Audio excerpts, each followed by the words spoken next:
말씀은 사무엘하 6장 1절에서 11절 말씀입니다. 제목을 한번 따라해 보겠습니다. 방법까지 거룩하라. 예. 여러분, 목표를 달성하기 위해서는 수단 방법을 가리지 말라 라는 말에 대해서 어떻게 생각하십니까? 목적을 정했으면 그 목적을 달성하기 위해서는 수단 방법을 가리지 말라. 이 말 많이 하잖아요. 여러분 어떻게 생각하십니까? 목표 달성을 위해서 수단 방법을 가리지 않는 것은 하나님의 방법이 아닙니다. 이렇게 하는 것은 악인들이 취하는 방법입니다. 하나님은 우리에게 올바른 목표를 선정하는 것만큼 방법도 올바라야 된다고 말씀하고 계십니다. 즉 우리는 우리 인생 가운데 세운 목표가 하나님 뜻에 합당하고 거룩해야 하는 것과 같이 그 목표를 이루어가는 과정과 방법 또한 거룩해야 합니다. 믿으십니까? 아멘. 오늘 본문에 보면 다윗이 수도를 예루살렘으로 정하고 나서요, 헤브론에서 7년 6개월을 왕으로 있다가 그때까지는 유다의 왕이었잖아요. 그리고 예루살렘으로 수도를 옮기고 이제 이스라엘 전체의 왕이, 전 지파의 왕이 되었잖아요. 그리고 나서는 왕권을 강화해야 되겠고요. 또 자기의 왕조가 튼튼하게 힘이 실리게 해야 될 뿐만 아니라 하나님의 말씀을 회복해야 되겠다는 선한 뜻을 가지고 하나님의 임재를 상징하는 법궤를 수도인 예루살렘으로 옮기려고 합니다. 예루살렘으로 하나님의 임재를 상징하는 법궤를 옮기려고 했던 다윗의 마음은 충분히 이해가 되십니까? 블레셋에게 빼앗겼던 법궤가 기럇 여아림이라는 곳에, 여기 보면 2절에 바알레 유다로 가서 그렇게 3만 명이나 되는 사람을 뽑아서 바알레 유다로 가서 법궤를 옮겨오기로 했다는데, 바알레 유다라는 말은 다른 말로 기럇 여아림이라는 말이기도 하고요, 유다 사람들이라는 말이기도 해요. 아시겠죠? 그래서 거기서 한 20년간 법궤가 머물러 있었거든요. 그러니까 이때 여러분 잘 알고 있지만 블레셋 사람들이 자신들의 승리를 위해서 법궤를 뺏어왔는데, 그 법궤로 인하여 막 재앙이 일어나니까 도저히 참을 수 없어서 법궤를 갖다가 이스라엘로 돌려보내잖아요. 그때 법궤가 도착한 곳이 기럇 여아림이었고요. 거기에 20년 동안 머물렀는데, 근데 이 사람들이 법궤는 하나님의 임재를 뜻하고 하나님이 임재하셔서 우리에게 말씀하시는 걸 뜻해요. 말씀을 뜻해요. 곧 하나님 말씀. 법궤가 그렇게 거룩한 것이거든요. 그런데 그들은 거기다 옮겨놓고, 거기에 아비나답의 집이었거든요. 그 법궤가 들어갔던 집이. 그 아비나답이 자기 아들 엘리야사를 거룩하게 구별해서 법궤를 지키게 했지만 그것은 형식에 지나지 않았어요. 그들은 사무엘이 살 동안만 그 법궤를 의식했어요. 그래서 하나님의 말씀을 따르고 그리고 하나님을 경외했어요. 그런데 사무엘이 죽고 나니까 그들은 더 이상 그 법궤의 의미를 잃어버렸어요. 그냥 형식적으로 법궤를 지켰을 뿐이에요. 나중에는 결국 사울 왕이 이때 바로 폐위된 게 아니거든요. 이 사울 왕도 하나님의 법궤가 있는 곳에 찾아가서 하나님의 임재를 기다린 게 아니라 신접한 여인을 찾아가서 하나님의 말씀을 들으려고 했어요. 하나님의 세운 일대 왕조차도 이 법궤의 의미를 상실했다는 거예요. 그러니 이스라엘 사람들은 오죽했겠습니까? 그렇죠? 그래서 이것을 회복하고 싶은 것이 다윗의 마음에 있었어요. 그런데 이 사건의 진행을 보면 엄청난 일이 일어나거든요. 그 일이 일어난 것을 볼 때 우리가 미루어 짐작을 하면 다윗의 마음에 순수하게 하나님의 말씀을 회복하고자 하는 것만 있었던 게 아니라 더 많은 것이, 그러니까 마음속에 더 많이 차지했던 것이 왕권을 강화하고 싶었던 것이 훨씬 더 마음에 컸다는 것을 우리는 이 일의 진행 과정을 통해서 알 수가 있습니다. 이 일의 진행 과정을 잠깐만 설명을 하면요, 3절에서 7절까지 나오는데요. 이제 아비나답의 집에 가서 이제 법궤를 가져오려고 수레를 새로 만들었어요. 새 수레를 만들고 아비나답의 아들인 우사와 아효가 그 수레를 몰았어요. 그리고 이스라엘 백성 온 족속은요, 잔나무로 만든 여러 가지 악기와 수금, 비파, 소고, 양금, 재금, 여러분 완전히 관현악단 수준으로 악기를 총동원해서 완전히 그 법궤를 옮기는데 진짜 거창하게, 아주 진짜 어마무시하게 그런 아주 환경을 만들어서 법궤를 옮겼어요. 근데 옮기고 있는데 이 나곤의 타작마당에 소들이 이렇게 지나가고 있을 때, 거기를 거쳐서 지나가려고 할 때 소들이 어떻게 했어요? 날뛰었어요. 막 아니 그건 말이지. 아무튼 소들이 막 날뛰었어요. 왜 날뛰었을까요? 너무 시끄럽겠죠. 생각해보세요. 3만 명 이상 되고 주민들은 또 얼마나 많이 나왔을 것이며, 거기다가 그냥 뭐 악기는 총동원해, 그 시대에 있는 악기는 다 총동원을 해서 불어 제껴대니 이 소들이 얼마나 이게 저기 했겠어요. 그러니까 날뛰어버렸어요. 그러니까 소 뒤에 실려있는, 수레에 실려있는 법궤가 어떻게 됐겠어요? 움직였겠죠. 그러니까 우사가 그거가 떨어질까봐 손을 팍 들어서 막았어요. 근데 하나님이 어떻게 하셨어요? 진노하셔서 우사를 그 자리에서 치셨다 그래요. 자, 여러분 이게 이해가 되십니까? 우사 잘못입니까? 우사는 자기가 임무를 맡았잖아요. 법궤를 잘 그 예루살렘까지 운반책이잖아요. 근데 이거를 법궤가 떨어지려고 그러면 당연히 어떻게 하겠어요?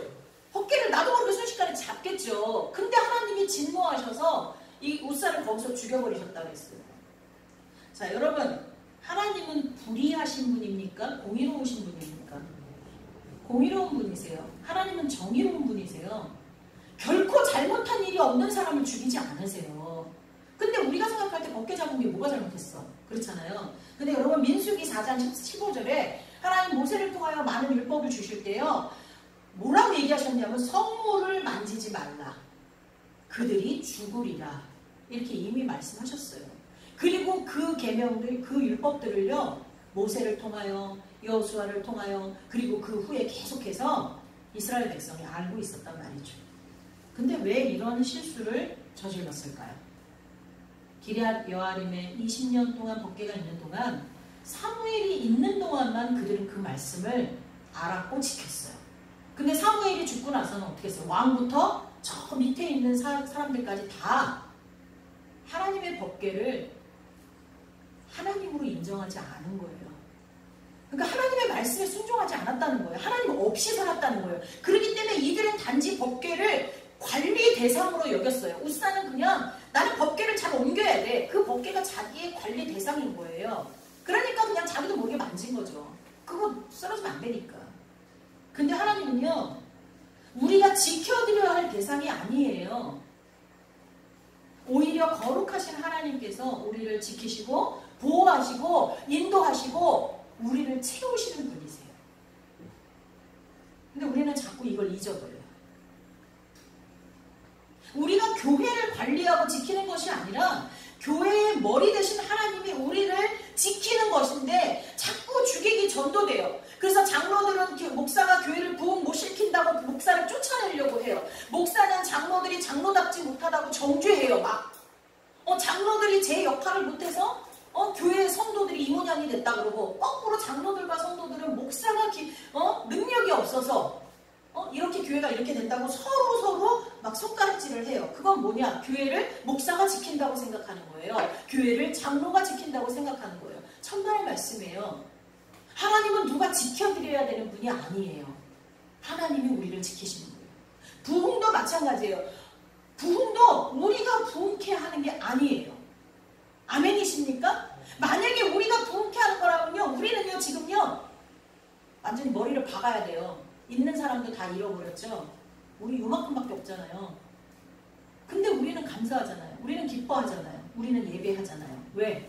부흥케 하시는 건 하나님이 하시는 거예요. 우리는 하나님이 하라고 하는 거에만 순종하면 돼요. 근데 하나님이 하라는 걸 안 하고 부흥이 안 되면 그건 우리 책임이죠. 근데 하나님이 하라는 걸 하는데도 부흥이 안 되면 그건 상관없어요. 우리의 그릇이 그만하니까 하나님 그렇게 하시는 거예요. 우리의 그릇을 왜 그렇게 만들었어요 하고 하나님 앞에 따지면 안 되죠. 그런데 오늘날 교회들은 자신들이 만든 여러 가지 방법들로 교회를 부흥시킬 수 있다고 생각을 해요. 출석교회를 늘리기 위해서 5,000원씩 주는 교회가 있대요. 꽤 많대요. 요번 주에 전화가 걸려왔어요. 어떤 남자분인데 아침 일찍 전화가 왔어요. 우리가 전도를 하면서 전도지를 뿌리니까 이제 그게 사람들 손에 들어갔나 봐요. 전도를 해서 이제 그 전도지를 보고 저한테 전화를 했다 그러더라고요. 그러면서 다짜고짜 우리 어머님이 이 교회를 갔으면 하는데 거기는 점심 식사를 어떻게 합니까? 그러더라고요.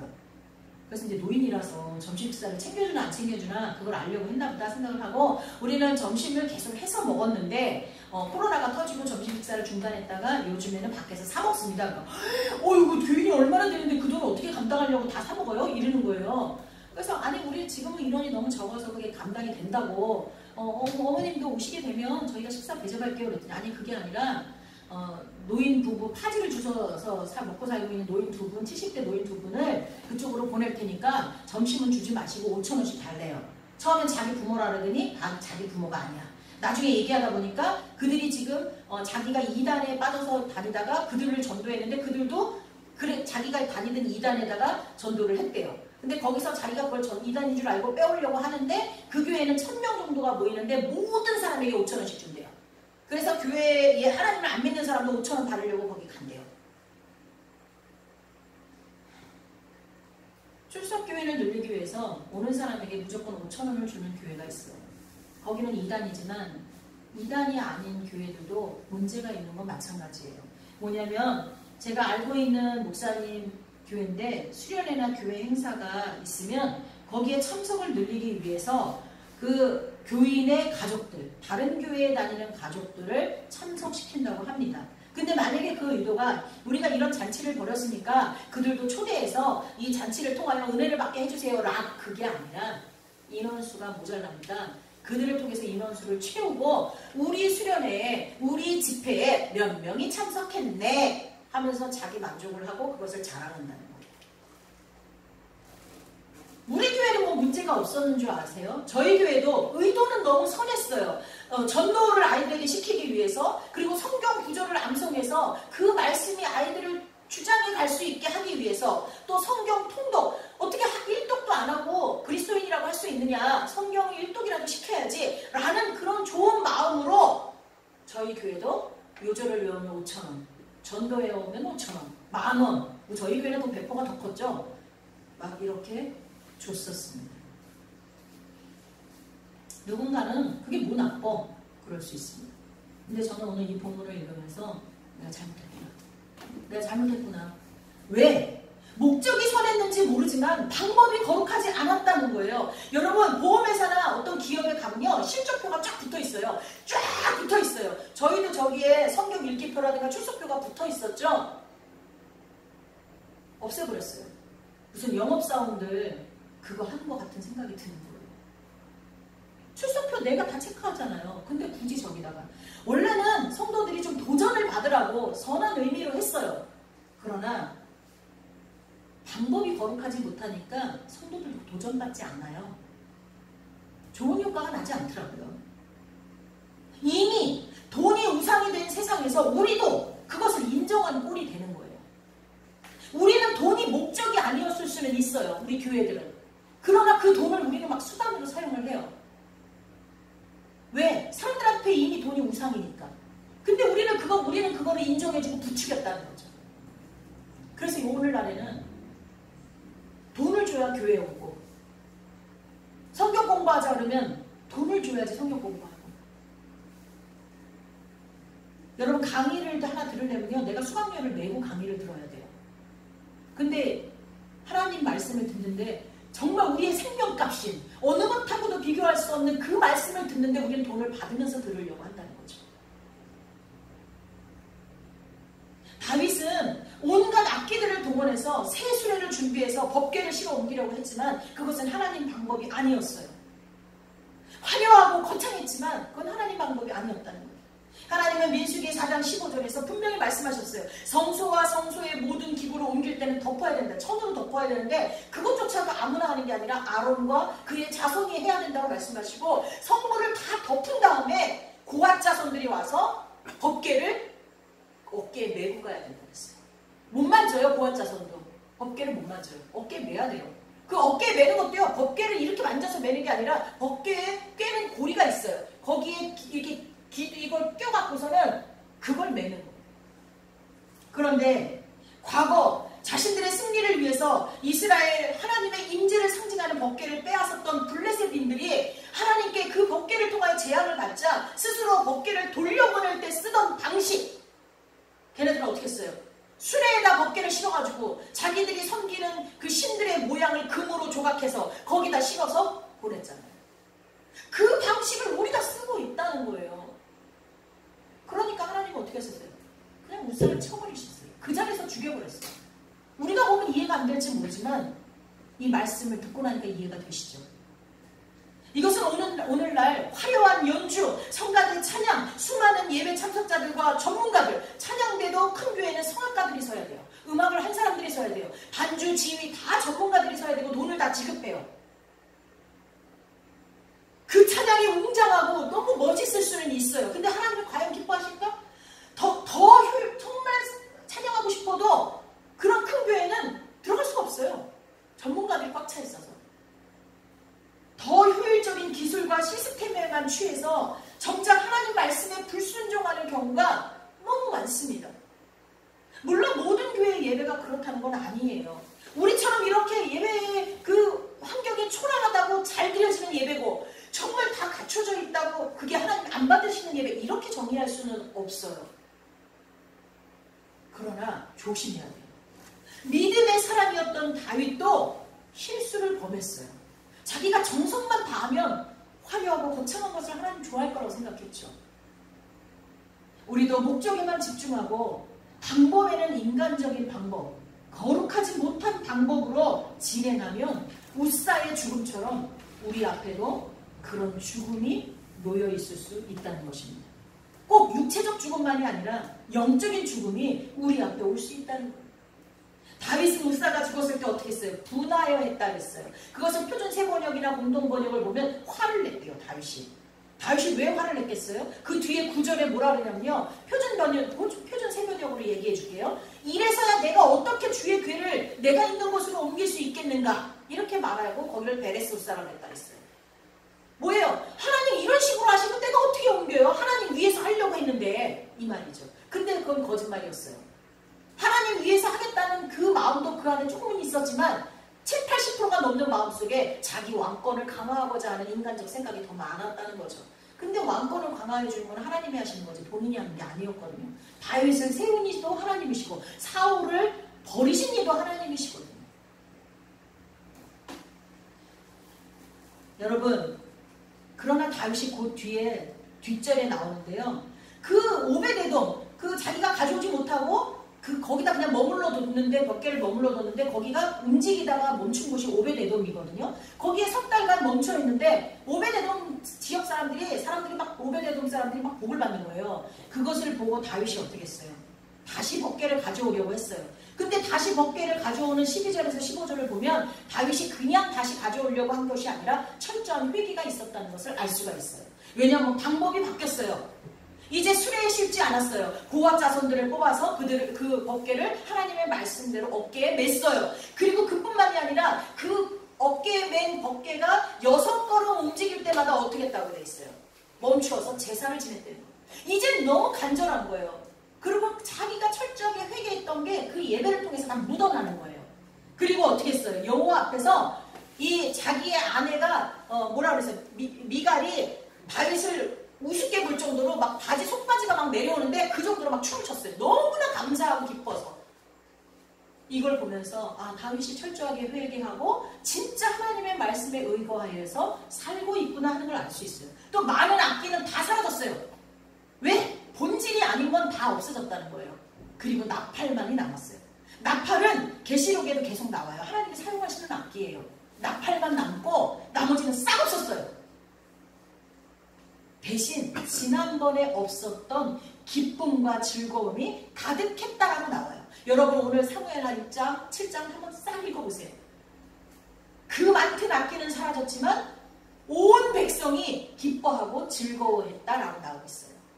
오늘 우리는 예배를 통하여서 기쁨과 즐거움이 가득할 때 그 예배가 산 예배가 된 줄 믿습니다. 기도하겠습니다. 사랑하는 하나님 감사합니다. 오늘 말씀을 통하여서 우리가 아무리 목적이 선하다고 해도 방법이 틀리면, 방법이 하나님이 원하시는 거룩한 방법이 아니면 그건 잘못됐다는 것을 알았습니다. 잘못된 것으로 끝나는 것이 아니라 우리 마음속에 숨겨놨던 욕망도 드러나고 그 결과로 죽음을 맞이할 수도 있다는 것을 말씀을 통해 알았습니다. 그러나 방법까지 하나님이 원하시는 거룩한 방법을 사용할 때 우리의 삶의 기쁨과 즐거움이 가득해지고 본질이 아닌 것들을 다 빼버렸지만 하나님 앞에서 마음껏 춤을 출 수 있는 그러한 삶을 살 수 있다는 것을 오늘 말씀을 통해서 배웠습니다. 하나님 한 주간 정말 본질, 복음에만 집중할 수 있는 저희 성도들이 다 될 수 있도록 도와주시옵소서. 예수님의 이름으로 기도하옵나이다. 아멘.